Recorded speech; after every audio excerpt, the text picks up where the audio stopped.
Ervin për gjatë 3 muajve të fundit? E vërtet fatikisht gjatë 3 muajve të fundit kanë qenë vështira.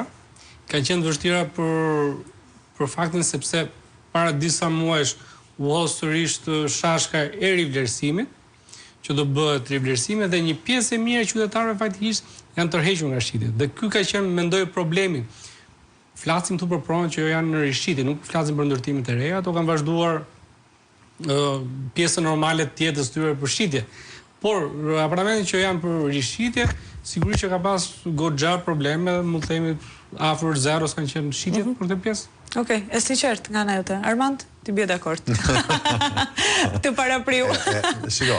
E vështirë ka qenë dhe shpikërisht ajo që thotë Ervini. Njerëzit e kanë shtyr shitjen për një janar shkurt kur dali rivlerësimi. Pra, pronat ekzistuese nuk janë në treg për momentin, por lajmi mirë është që nga janari shkurti do dalin disa mira prej tyre. Unë mendoj janë 7.000 deri në 10.000 pronar që presin rivlerësimin për të shitur pronat. Ç'a do ndodhi me këto? Tani do dalin jashtë loje një pjesë e ndërtimeve që janë në ndërtime sipër. Pse? Sepse këto që kanë certifikat pronësie ti mund t'i blesh dhe me kredi. Kanë edhe çmim diçka më të ulët se apartamentet në ndërtime sipër, kështu që ajo që shoh unë në ardhje është që apartamentet në ndërtime sipër do vuajnë në vitin 2026, do janë të favorizuara apartamentet ekzistuese, të cilat pas rivlerësimit do kenë më pak peshë fiskale për jedhojnë mund të kenë çmime pak më të pranueshme. E qartë. Mirë, ne folëm pak parë edhe për sa i përket investimit në prona, edhe do doja në këtë moment të më bëjë një analizë Flavia se sa është kthimi i investimit në një pronë. E pyeta pak parë Armandin se sa ja vlen edhe çfarë do të thotë nëse paratë e një qytetari bllokohen në pronë.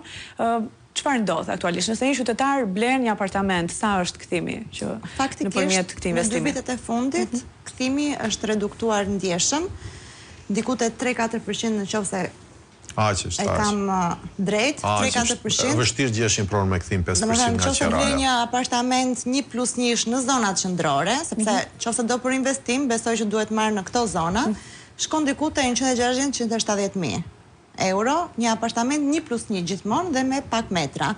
Kthimi do jetë diku te 600-650 euro. Po ja 700, një mesatare me qira mujore dhe qira ditore, maksimumi 4% vlera e kthimit. Kurse para 2023-shit vlera ka qenë goxha më e lartë dhe ka qenë diku te nëse blie 70.000 euro një apartament, ti lëshoj 450 euro, duke futur dhe kursin e këmbimit që ka qenë me 1.2, 1.3 mos gaboj, patjetër që e kishin kthim më të lartë dhe shkonte te 7%, 6-7% që është një investim i mirë. Është i mirë, ajo është e shëndetshme, 6-7% është e shëndetshme. Tani, përveç se kthimi sot është më i ulët, risku është që nuk do të ketë më të njëjtën vlerë ajo pronë. Në qoftë se ndodh ajo që ne po presim të gjithë që të ndodh, përveç Ervinit. Që Ervini thotë që nuk do të ndodhi. Dhe mirë për ata që kanë investuar të mos ndodh. I bie që del me humbje në vlerën e